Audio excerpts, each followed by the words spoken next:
So today we have the remnants of Hurricane Debby coming. I think Debby was the name of the storm.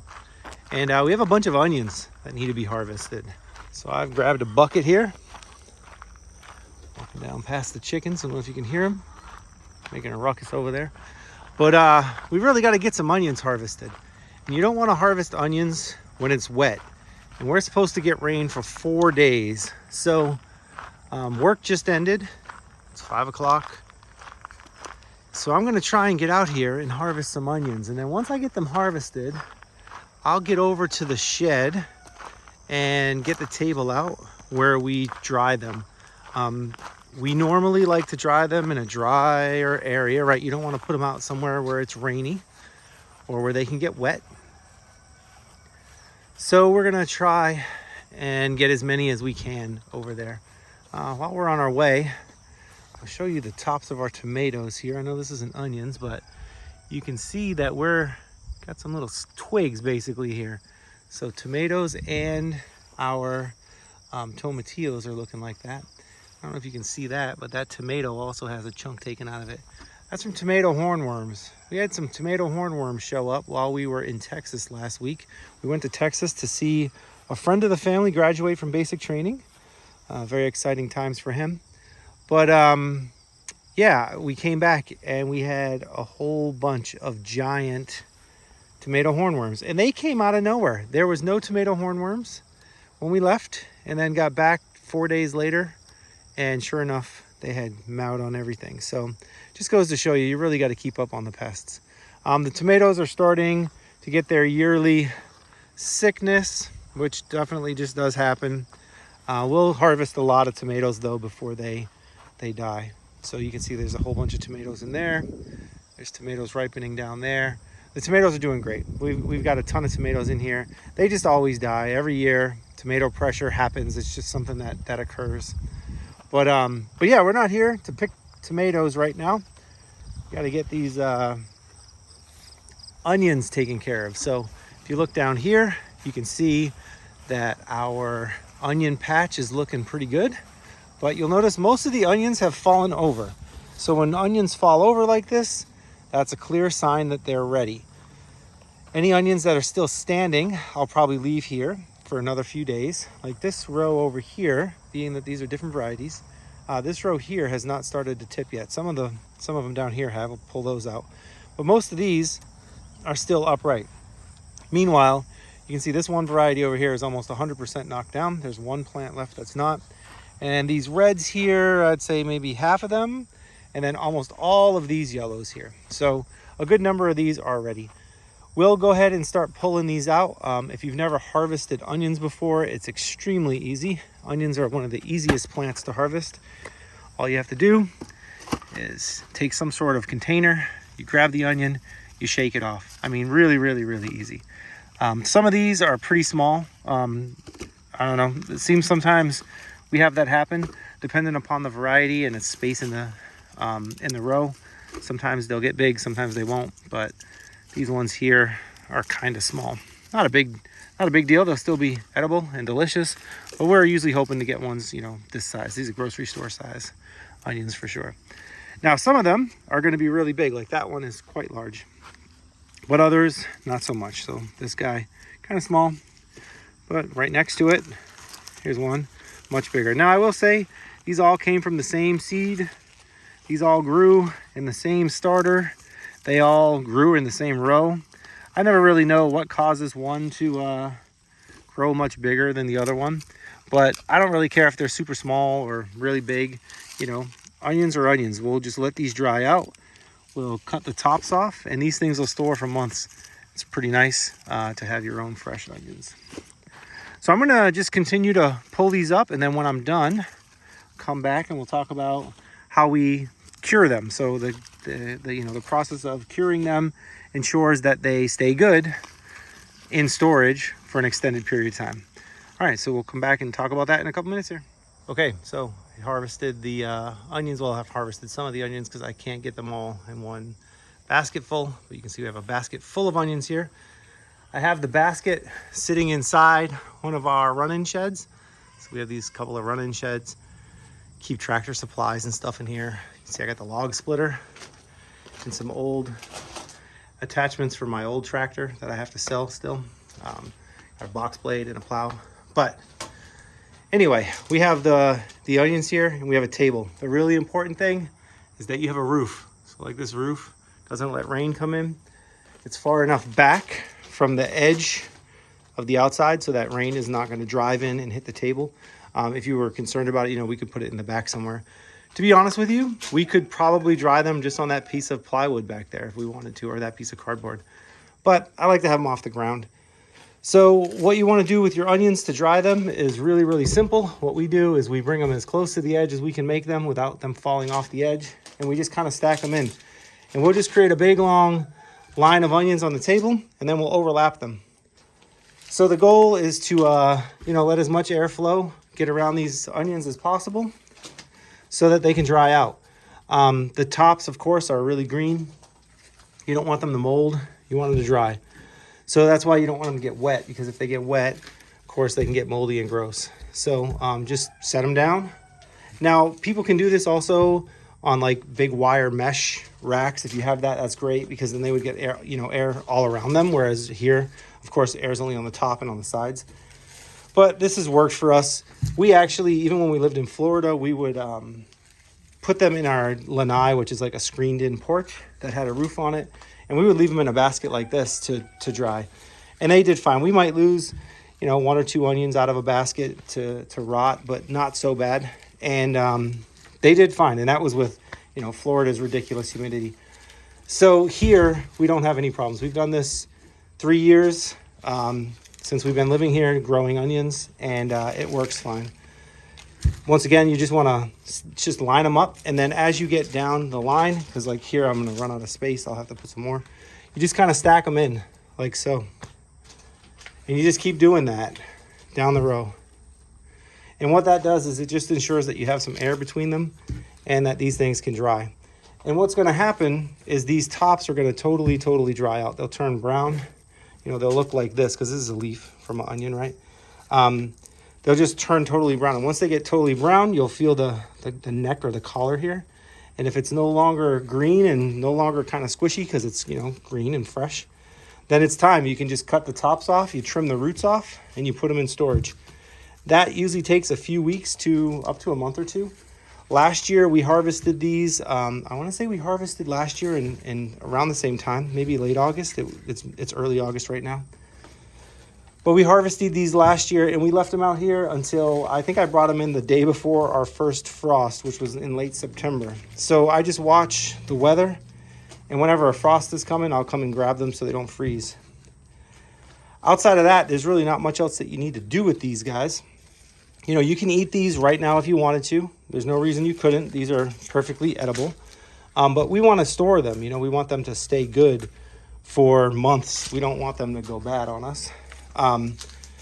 Sorry, and I made a mistake there. What you really want to do is you want to do that. The reason that we use this table like this is because we can start stacking them this way, right? And that way we don't ever have more than 2 sets going in either direction. So that's what we'll do here. We'll just keep doing this, and then we can put other onions in these spots. So let me show you here. We would do it like this. That way we can end up with 2 rows just like we have in the back, but 2 rows in the front with the leaves hanging out the front side. And you could fit a lot of onions onto an 8-foot table. I think that's what this is. Maybe it's a 6-foot table. I don't know, something like that. 6-foot table. It's just one of those plastic party tables. We use it for painting, chicken processing, all kinds of stuff. Onion drying. These tables are pretty handy, but it's just your standard folding table. I guess if you're in Buffalo, you probably don't have too many of these that are still put together, right? Crazy Bills fans. Outside of that, yeah, these tables work great. So you just line these up, keep lining them, keep filling them on the table here. And then, sorry for the rooster crowing. I thought we were done with roosters, but we did hatch one, and I guess that's the hazards of hatching your own chicks, is that you don't hatch pullets, right? You hatch chickens, and chickens are 50% roosters. So we did get lucky. We hatched 4 chickens this year from eggs from our chicks, from our chickens. We have 4 chicks from our chickens. and only one of them was a rooster. But then, of course, we got a free chick from the hatchery when we bought our new egg layers, and that free chick just turned out to be a rooster too. He's not a flashy looking rooster, so we didn't even know he was a rooster until he crowed the other morning. So that's disappointing. Now we have 2 roosters again. We're gonna have to get rid of those guys. But okay, so this basket is empty. I'm gonna go pick as many more as I can before the rain starts, get them lined up, and I'll show you what the drying rack looks like when we're done. There we go, got that basket filled up. That's pretty much everything that's left. So I figure I probably picked about 70, I'll give a full count later, but probably 70, 80 onions. And we probably still have a good 40 to 50, maybe 50 left in the ground. There's a bunch of reds here, a couple of yellow ones that haven't tipped over. So we're just leaving them in place until they are ready. These are all leeks. They won't be ready for another month or 2. And then all of these reds and all of these yellows seem to be not ready yet. There was a couple that looked like they were tipped over. I guess this one's kind of tipped over. We'll just grab this one. These ones are much, much bigger. You can see these guys are like the size of a softball. Real good sized. I think those are sweet onions. But yeah, so got all these harvested before the rain started, so that's good. You can tell that I kind of have been ignoring the weeding in this onion patch a little bit here. I was trying to not disturb the onions while they're growing. If you disturb them too much, it can impact their growth. At least that's what I've found. So I try to not disturb them too much. But sometimes these weeds just get so big, I really don't want them to go to seed. So you got to be careful. It's a balancing act, right? But anyway, here we are. Everything's looking good now. Got everything out before the rain came, before Hurricane Debby comes, or what the remnants of Hurricane Debby comes and makes a big mess of our garden. I've always been told that you can't harvest onions, just like potatoes, on rainy days. I don't know if that's an old wives' tale or what that is. If anybody has any information or knowledge on that, that's like legitimate, not just, oh, we've always done it that way. I got to admit, I've never tested picking onions in the rain and seeing if they fail, because I'm usually so excited to have the harvest that I don't want to take any chances. So it's one of those deals where I know I don't take a chance. So I almost will never really know. If you know for sure, feel free to leave a message in the comments. I'd love to know. All right, we're going to go put these up. Now that everything is picked, you can see the garden's looking kind of bare. Fall is definitely coming because got lots of empty spaces where we've harvested lots of stuff, which is great. All the onions are now laid out. We have 92. I just did a quick count. That's pretty good for the first harvest here. Like I said, we probably have another 50 or so in the garden. So looking at maybe 150 onions for the year. That's pretty good. We'll leave these out here, like I said, to dry for, as long as it takes, at least a couple weeks. If we need some onions during this time, we'll go grab a couple. If we need, we can just take them off this. But we also have a few that we had already harvested. They're in the garage drying with the garlic. So we probably won't need to touch these. I think we have like 8 or 10 in the garage. So yeah, these will most likely just sit out here until they turn brown. Well, like I said before, once they turn all brown, they will get nice and crispy almost. So you can see how like this leaf here is becoming a little crispy, still green up at the top. But the whole thing will turn that way. And then once it is, you can kind of just give these guys a squeeze right here and you'll be able to feel that it's not soft anymore. Like all these, they feel soft, and that's because they're fresh. So when they're not soft anymore, they'll get hard and they'll be dried all the way through. And then you can just clip them like right there. So they'll look just like a grocery store onion at that point. You just take a pair of scissors or shears and you cut off the roots. And you can store them any place dry and dark in your house. So we'll put them in the basement usually in milk crates. And they stay for months and months and months and months. These will be available all winter pretty much. Okay, well, that's that for the onions today. I'm gonna go pick a little bit of cabbage just because we have a cabbage that's ready. But outside of that, I think that's gonna do it for today's video. I hope you enjoyed this. Watching us, start harvesting some stuff. This is good times for us. We enjoy, harvesting our vegetables. all the hard work that goes into it, like we talked about in that previous video where I said, you know, is all this worth it? Is all this work worth it? Link that video in one of the corners here. You know, in my opinion, I stand by it. The work is worth it when you get a nice harvest like this, right? Like some of these onions are huge. These are great. We're going to enjoy these all winter when it's cold and it's snowy and we can't even see the garden out there and the mountains are covered with snow. You know, we'll still be eating from this harvest. There's something really nice about that. There's something that just feels good about it. So yeah, I'm happy with it. So if you like this video, please give this video a thumbs up. If you enjoy this kind of content or you want to know about our animals, like our chickens and our dogs and our pigs, also about our gardening and just general homesteading stuff that we do around here, please feel free to subscribe to the channel. If you like this video and subscribe to the channel, we would also greatly appreciate it if you click the bell. The bell will tell you when we publish new videos. And if you really, really like this content and you think some other people would like it, please feel free to share it. We're almost at 500 subscribers, which for us is crazy. We never thought we'd get more than just a few. This is originally just put up here to show our family out of state what we were doing. And it seems like some other people, at least a couple hundred of you, are enjoying this content. So yeah, trying to get to 500 subscribers now just because. So feel free to share this if you do, if you like it. Okay, well, thanks again. We hope that you have a great day. Thanks for watching. Talk to you later. Okay, so I know I said goodbye already, but I figured I'd give a little extra content. Maybe that's something I'll do regularly or occasionally now. I'm gonna get some eggs. Just occurred to me that I hadn't gotten eggs yet. Saw the chickens hanging out over here, having a nice dust bath. Hey, ladies.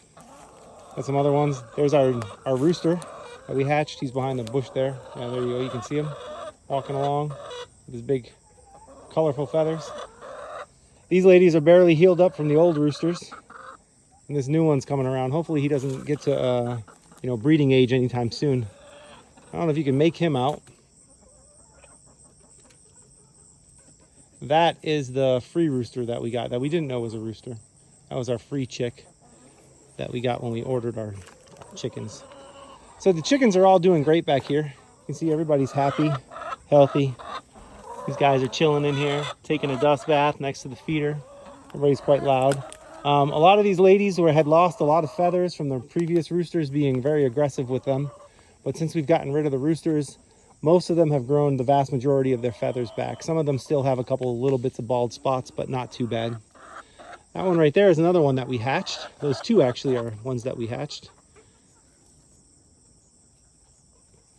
Those guys are a mix of, what is it? Golden Laced Wyandotte was our roosters, and then something else, whether it's Well Summer or Wyandotte or Barred Rock. And then the rooster that we have, he is half olive egger or Easter egger. So that's why he's dark with such a dark comb, or such a small comb.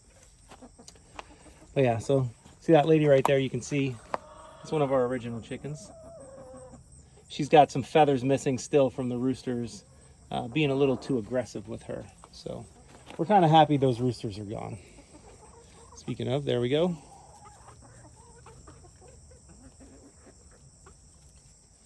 Well, we just figured we'd give you guys a little view of the chickens as we get ready to get some eggs. No, I don't talk about the chickens a ton, but we still really like the chickens. The chickens are by far our favorite animal, except for the dogs, of course. The dog is our favorite, but the chickens are our favorite farm animal. We really enjoy having the chickens. We like the eggs from them. They're fun to watch. They're characters. It's good all around. And, you know, as soon as the garden's done, I'll be able to let them free range again. We have them fenced in right now because they can't be trusted. They are chickens and they like to eat lots and lots of stuff, including our gardens. So we have to keep them locked up in the summertime. But as soon as the fall comes, they'll be able to free range again, and they'll be happy about that. I think they have a lot of space back here, but they definitely miss being able to run around and go wherever they like. Because they definitely range pretty far. They'll go behind the house. They'll go, you know, across the way, so way back there. They'll go way over into the tree line over there. They have a good time running around. They have a good space in here, and there's a lot of brush, as you can see. They can get around and do whatever they want to do, but it still is nice when they can kind of travel. So soon enough, we'll have that for them again. But okay, that was just a little bit of extra content. Figured I would show you guys the chickens, give a little update on how everybody's doing. All the chickens are good. We haven't lost a single chicken to a predator this year. Let me knock on some wood. Let's knock on that. But yeah, not a single chicken to a predator this year. And all of the chicks that we hatched for laying chicks lived. So we have a plethora of chickens at the moment. We were hoping to have 25. We have 27 hens. We didn't lose anybody. And then we got these 2 extra roosters. So right now we actually have 29 chickens running around. But at some point the 29 will go down to 27 because we do have to get rid of these roosters. This is Becky, one of our originals. What's up, Becky? How you doing? She's a well-summer. She's always been a little skinny, but she's a good producer. She's not unfriendly, which is good. She's got a pretty comb. Okay, well, everybody have a good one. Thanks again for watching. I know we said we were done before, but figured I'd give a little extra bonus content. See you later.